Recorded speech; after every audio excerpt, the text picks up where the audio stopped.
దేవాలయం పునఃప్రారంభ చర్యలు. నల్గొండ జిల్లా వేములపల్లి మండల కేంద్రంలోని చిన్న చెరువు పక్కన ఉన్న శ్రీ కనకదుర్గ దేవాలయాన్ని పునఃప్రారంభించేందుకు భక్తులు పూనుకున్నారు. బుధవారం మహిళా భక్తులు దేవాలయానికి విచ్చేసి గత కొన్నేళ్లుగా ధూపదీప నైవేద్యాలకు దూరంగా ఉన్న దేవాలయ ఆవరణలో పేరుకుపోయిన చెత్త చెదారాన్ని తొలగించి శుద్ధి చేశారు. గ్రామానికి ఈశాన్య మూలన ఉన్న దేవాలయం పడావుబడి ఉండడం అరిష్టంగా భావించిన భక్తులు ఈ చర్యలకు పూనుకున్నారు.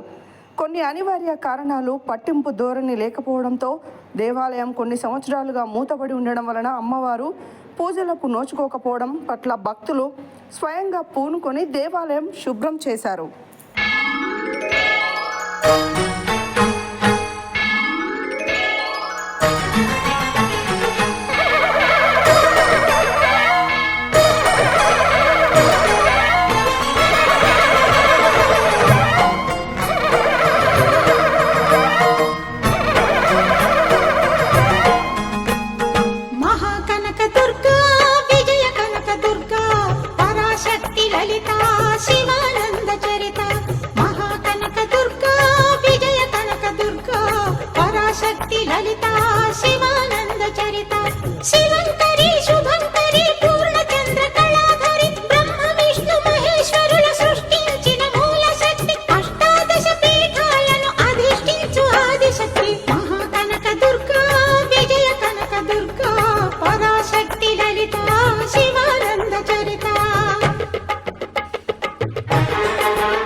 ఏం మాట్లాడ ఇన్ని సంవత్సరాల నుంచి కొద్ది సంవత్సరాల నుంచి గుడి పడావబడి ఉంది.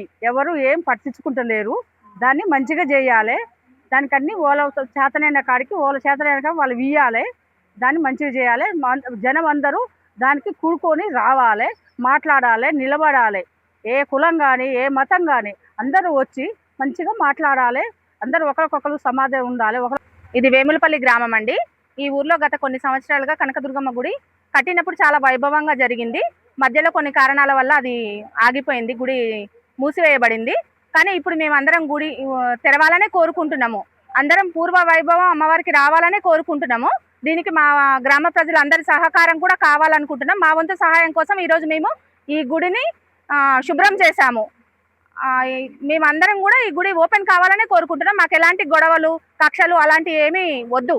అమ్మవారు ప్రశాంతంగా కొలుచుకుంటాం, అందరం కొలుచుకుంటాం, అందరం మంచిగా ఉంటాం. వేములపల్లి మండలం కూడా గత కొన్ని సంవత్సరాల నుండి అమ్మవారి గుడి చాలా పడాబడి ఉంటుంది. ఇక్కడి నుంచి వెళ్ళే వాళ్ళు పోయే వాళ్ళు చూసి కూడా ఎట్లా ఏం చేయాలని కూడా ఎవరికి అనిపించట్లేదు. ఇప్పుడు మేమేదో ఇలా చేసి మనం మంచిగా చేసుకుందాం, గుడి ఆ శివాలయం దగ్గరికి వస్తే అమ్మవారి దగ్గరికి రావాలంటే ఇట్లా బడి ఉంది, మనం పోకూడదు అక్కడికి అనే ఆలోచన వస్తుంది జనాలకి. అట్లా కాకుండా చాలా మంది ఇట్లా కలిసి మనం చాలా ప్రశాంతంగా వచ్చి ఇలా చెట్లు నీడ ఎంత బాగుండేది ఒకప్పుడు. అసలు ఎంత పనికి పోయి వచ్చినా చీకటైనా సరే వచ్చి ఇక్కడ దీపాలు వెలిగించుకునేటోళ్ళం ఆ టైంలో. ఇప్పుడు అట్లాంటి గుడి ఇట్లా అయిపోయేసరికి ఏదోగా రాజకీయానికి దానికి దీనికి పూసి ఇట్లా ఉంచడం మంచి పద్ధతి కాదు. జై భవాని. ఇక్కడ చాలా చిన్నప్పటి నుంచి మాకు చాలా జ్ఞాపకాలు ఉన్నాయి. ఒక అమ్మ ఈ గుడి పెద్దగా చేస్తా అని వచ్చింది. ఆ అమ్మకు ఫస్ట్ ధన్యవాదాలు. ఆ అమ్మకి ఏం జరిగిందో తెలియదు, ఇప్పటి వరకు చేసింది, శుభకార్యం చేసింది, ఊరందరిని ఒక్కటి చేసింది, శుభకార్యమే చేసింది. ఇప్పటికి కూడా మేము తప్పు పట్టట్లే. మా గుడి మాకు కావాలి, మేమందరం కలిసి గుడిని తెరుచుకుంటాం. చిన్నప్పటి జ్ఞాపకాలు, ఇక్కడ చాలా పండుగలు జరుపుకున్నాం. ఇప్పుడు కూడా ఆ పండుగలన్నీ మళ్ళీ జరగాలని కోరుకుంటున్నాం. జై భవాని. జై భవాని.